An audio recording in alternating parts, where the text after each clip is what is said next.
New York इस वक्त एक ऐसे सियासी दौर से गुजर रहा है जहां सड़कों पर सिर्फ ट्रैफिक ही नहीं बल्कि तहरीक की लहर दौड़ रही है। हर नुक्कड़, हर सबवे स्टेशन पर, हर सोशल मीडिया प्लेटफॉर्म पर एक नाम गूंज रहा है, ज़ोहरान ममदानी। ज़ोहरान ममदानी 34 साल का यह नौजवान, जो कभी एक हिप हॉप आर्टिस्ट था, आज दुनिया के सबसे मशहूर शहर न्यूयॉर्क का मेयर बनने की दहलीज पर है। लोग उसे देखते हैं तो चेहरे खिल जाते हैं। नौजवान दौड़कर सेल्फी लेते हैं, बुजुर्ग दुआ करते हैं उसके लिए। टैक्सी ड्राइवर हाथ हिलाकर कहते हैं, हम तुम्हारे साथ हैं ज़ोहरान ममदानी। और वो मुस्कुराते हुए जवाब देता है, ये शहर तुम्हारा है, हमारा है, सबका है। ज़ोहरान ममदानी की कहानी किसी फिल्म से कम नहीं है। युगांडा में जन्मे, भारतीय मूल से ताल्लुक रखने वाले और क्वींस की गलियों में बड़े हुए ज़ोहरान का सफर गरीबी और कामगारों के साथ गुजरा है। पहले उन्होंने मकान न मिलने वाले लोगों की मदद की, फिर एक छोटे से समुदाय से निकलकर न्यूयॉर्क स्टेट असेंबली तक पहुंचे और अब वो उस कुर्सी के करीब हैं जिसे कभी ब्लूमबर्ग और डी ब्लासियो जैसे बड़े नामों ने संभाला था। उनकी राजनीति का नारा है, अमीरों के लिए नहीं, मेहनत कशों के लिए है यह शहर, यानी न्यूयॉर्क सिटी। यही जुमला आज एक नारा नहीं बल्कि एक आंदोलन बन चुका है। वो कहते हैं कि न्यूयॉर्क को फिर से एक ऐसा शहर बनाना होगा जहां हर आम आदमी जी सके, जहां किसी मां को किराए के डर से अपना घर ना छोड़ना पड़े और किसी बच्चे को भूखा न सोना पड़े।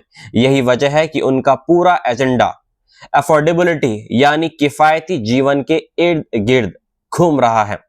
उन्होंने वादा किया है कि शहर में किराए को फ्रीज किया जाएगा, यूनिवर्सल चाइल्ड केयर दिया जाएगा, पब्लिक बसों को फ्री किया जाएगा और सिटी रन ग्रोसरी स्टोर्स खोले जाएंगे जहां हर इंसान को सस्ता खाना मिल सकेगा।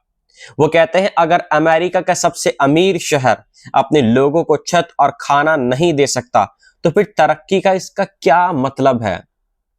लेकिन हर सपना आसान नहीं होता है। उनके विरोधी सवाल उठाते हैं, पैसा कहां से आएगा। इस पर ज़ोहरान ममदानी का जवाब बेहद सादा रहता है, अमीरों से टैक्स लिया जाएगा और बड़ी कंपनियों से टैक्स लिया जाएगा जो इस शहर से अरबों कमा रही हैं। उन्हें अब इस शहर में निवेश करना होगा। उन्होंने अनुमान लगाया है कि 9 अरब डॉलर जुटेंगे, मगर कई अर्थशास्त्री कहते हैं कि उनकी आंकड़े बेहद मुश्किल हैं। पर ज़ोहरान का कहना है कि गणित नहीं, इंसाफ का एक सवाल है।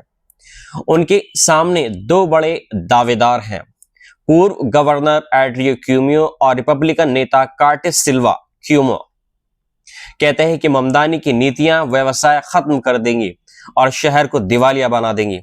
सिल्वा मजाक उड़ाते हुए कहते हैं कि ज़ोहरान, तुम्हारा रिज्यूमे एक कॉकटेल नैपकिन पर लिखा जा सकता है, लेकिन ममदानी हर तंज का जवाब मुस्कुराहट से दे रहे हैं।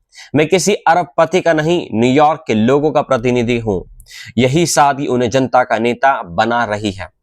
वो सोशल मीडिया पर बेहद एक्टिव हैं। इंस्टाग्राम और टिकटॉक पर उनके वीडियो लाखों बार देखे जा रहे हैं।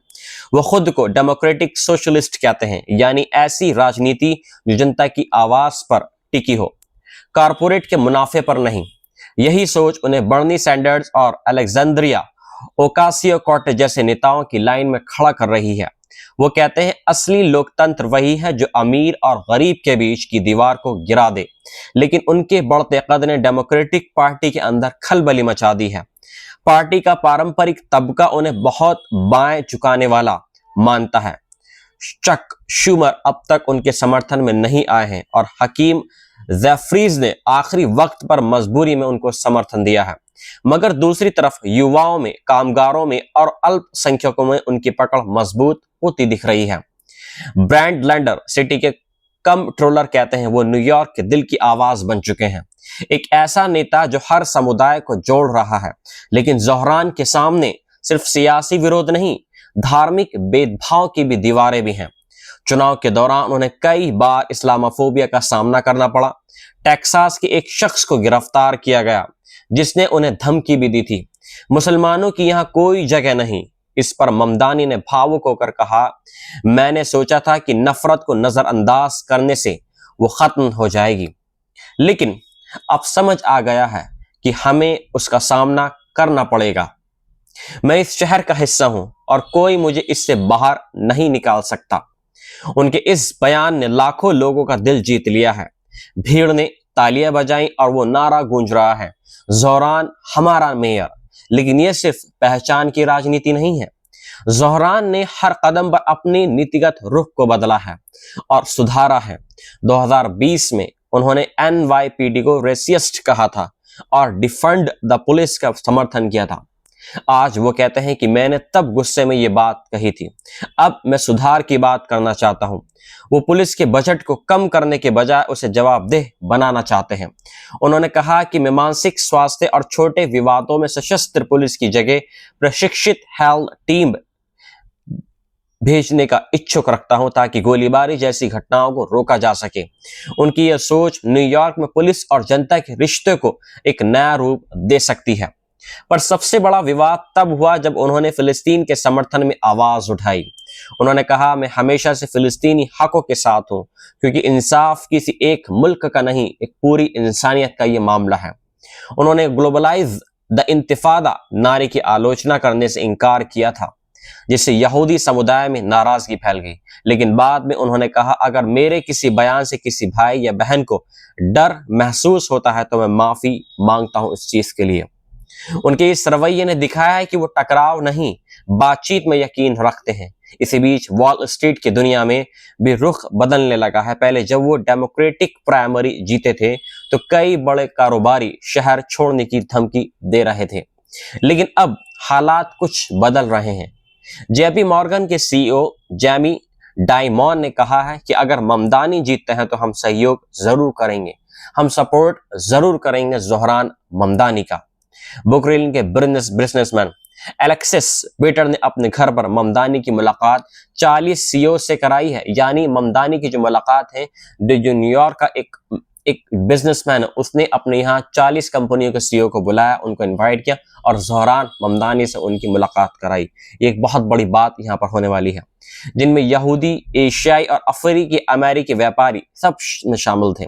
बैठक के बाद बीटर ने कहा, वो हर सवाल का जवाब तसल्ली से देते हैं और अगर उन्हें कुछ नहीं पता तो वो साफ कहते हैं कि सीख लेंगे, हम जान लेंगे।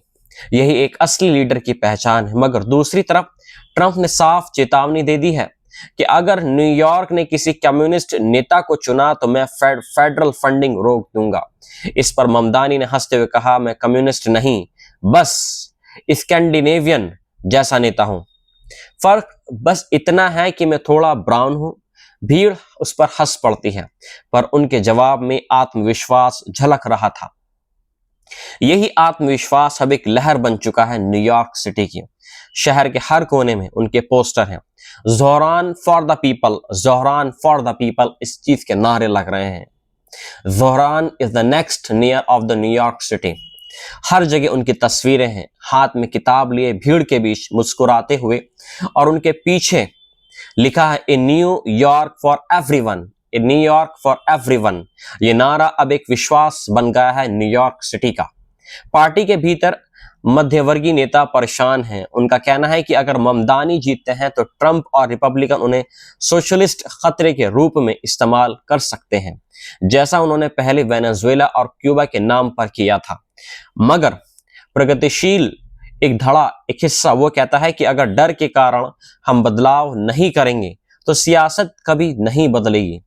ज़ोहरान के चुनावी रैलियों में सबसे दिलचस्प बात यह है कि वहां हर उम्र, हर मजहब और हर नस्ल के लोग मौजूद होते हैं। एक बस ड्राइवर, एक यहूदी टीचर, एक मुस्लिम छात्र और एक हिस्पैनिक नर्स सब एक साथ मिलकर उनकी बातें सुन रहे हैं न्यूयॉर्क सिटी के अंदर। वो कहते हैं, मैं किसी के खिलाफ नहीं हूं, हर उस इंसान के लिए हूं जो चाहता है कि उसका शहर उसे अपनाए। उनकी सभाओं में बुजुर्ग कहते हैं, उनकी मीटिंगों में, उनकी रैलियों में बुजुर्ग कहते हैं, ये लड़का दिल से बोलता है, जुनून से बोलता है और इसमें कुछ कर गुजरने की एक जुनून है। लड़कियां भी यही कहती हैं, वो हमारा भविष्य है, हमारा फ्यूचर है। और बच्चे उनके साथ फ्री बस फॉर ऑल के नारे लगाते हैं। न्यूयॉर्क की हवा में अब जो खुशबू है वो किसी चुनावी वादे की नहीं, बल्कि उम्मीद की एक किरण है। अब सवाल यह है कि क्या न्यूयॉर्क ममदानी को चुनेगा? क्या ये शहर जो हमेशा विविधता का प्रतीक रहा है एक मुस्लिम साउथ एशियन नेता को अपनाने के लिए तैयार है? अगर हाँ, तो ये सिर्फ एक शहर का नहीं बल्कि पूरी अमेरिकी राजनीति का एक नया अध्याय बन जाएगा। और अगर ऐसा नहीं हुआ तब भी ममदानी ने जो बीज बो दिया है वो आने वाले सालों में जरूर फले और फूलेगा, क्योंकि अब न्यूयॉर्क में लोग सिर्फ वोट नहीं दे रहे हैं, वो अपनी आवाज वापस ले रहे हैं। ज़ोहरान ममदानी कहते हैं, ये चुनाव मेरी जीत या हार का नहीं है बल्कि उस शहर की एक पहचान का है जहां हर एक इंसान बराबर है। और जब वो ये कहते हैं तो भीड़ में कोई चिल्लाता है, न्यूयॉर्क बदल रहा है, New York is changing, New York is changing. और भीड़ जवाब देती है, हाँ, ज़ोहरान के साथ ये बदल रहा है। यही आवाज अब एक तहरीक बन चुकी है। न्यूयॉर्क की रातें अब पहले जैसी नहीं रही। हर गली में, हर चौराहे पर, हर दिल में बस एक उम्मीद पल रही है कि शायद इस बार सियासत सचमुच जनता की होगी। शायद नेक्स्ट जो मेयर होगा वो लोगों की आवाज को सुनेगा, वो गरीब लोगों की आवाज को सुनेगा। मिलता हूं मैं आपसे एक नई रिपोर्ट के साथ में, जैसे अभी ज़ोहरान ममदानी के बारे में मैंने नहीं बताया। आपसे रिक्वेस्ट है कि प्लीज आप मेरे चैनल को सब्सक्राइब कर दें